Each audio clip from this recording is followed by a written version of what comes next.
আমরা বাউন্ডারিটা করতে পারবো, এই জন্য আমার অত্যন্ত আমোদ লাগতেছে।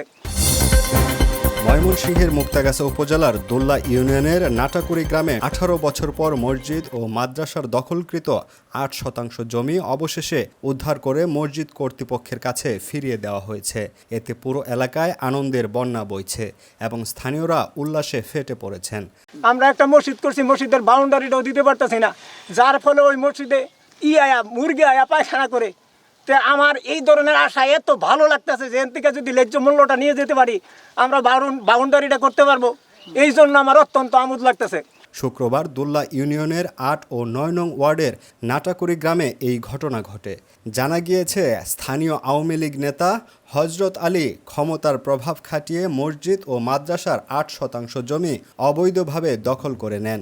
এলাকাবাসীর অভিযোগ, তিনি রাজনৈতিক প্রভাব ব্যবহার করে মসজিদ ও মাদ্রাসার স্থাপনা ভেঙে জমিটি ভোগ দখল করে আসছিলেন। দীর্ঘ আইনি লড়াই এবং এলাকাবাসীর ঐক্যবদ্ধ প্রচেষ্টার ফলশ্রুতিতে অবশেষে জমিটি দখলমুক্ত করা হয়েছে।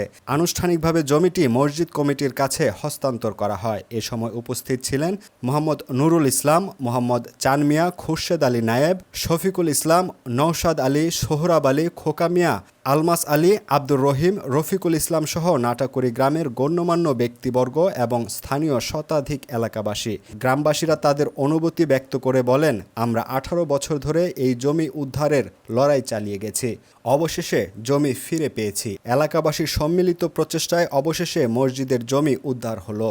বাড়াবাড়ি করে 2টা মসজিদ করতেছ, একটা মসজিদ করুন, পরে আঙ্গুরে ওই জায়গায় নিয়ে মিলাই দিলি বলে অনু করুন।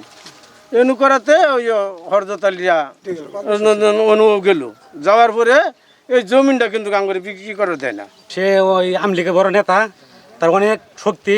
আমরা এই জমিটা চাইছি অনেকবার, আমাদের হুমকি দেখায়, ভয় দেখায়, অনেকের বিভিন্ন মামলা দিয়ে জড়াইছে। জমিটা আমরা পাইলাম, আমরা তাতে খুব আনন্দিত।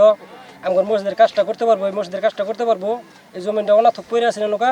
বর্তমানে পুরো নাটাকুড়ি গ্রামে আনন্দ উল্লাস বিরাজ করছে। মসজিদের জমি ফিরে পাওয়ায় খুশিতে মসজিদে বিশেষ দোয়া মাহফিলের আয়োজনও করা হয়। অপরদিকে আওয়ামী লীগ নেতার সাথে যোগাযোগ করার চেষ্টা করলে তাকে পাওয়া যায়নি।